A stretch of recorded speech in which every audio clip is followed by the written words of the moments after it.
నిన్న మొన్నటి నుంచి మేము ఊర్లలో ఫోన్లు పంచుతా ఉన్నాం. పాపం అంగన్వాడీ టీచర్ అమ్మలు సంతోషపడతా ఉన్నారు.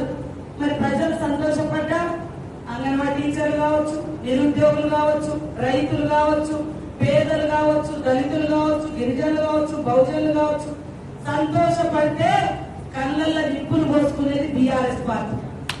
ఏది ఇచ్చినా, ఏ పథకం ఇచ్చినా తప్పుడు ఆరోపణలు చేస్తారు.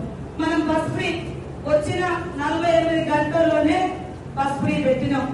దాని మీద దొంగ వీడియో చేసి వాళ్ళ ఇద్దరు పార్లమెంట్స్లో పోతారు, తగాదాలు పెట్టిస్తారు. తగాదాలని కొట్టుకోండి, మేము ఫోటో తీస్తాం, అది వీడియో పెట్టమంటారు. అట్లాంటి పెట్టించి బస్ ఫ్రీ వేస్ట్ అనేది సృష్టించారు.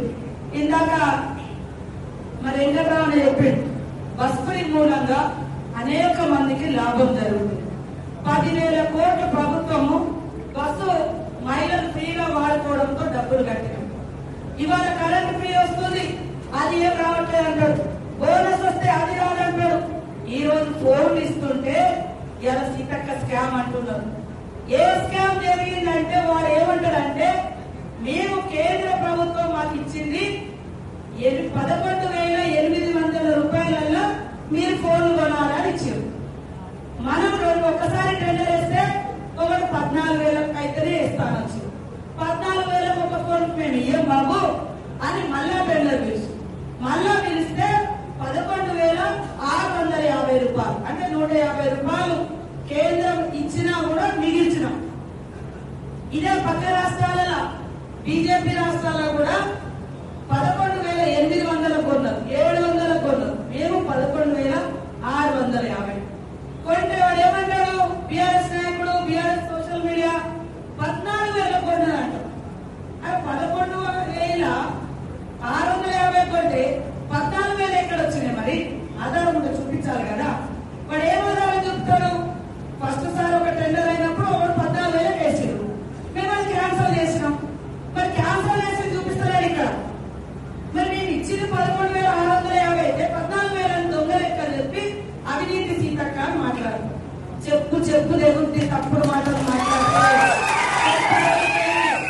చెప్పు దేవుతుంది. ఇవాళ టెండర్ వేసింది కూడా నా శాఖ కాదు, నేను కాదు, ఒక థర్డ్ పార్టీకి ఇచ్చినాం.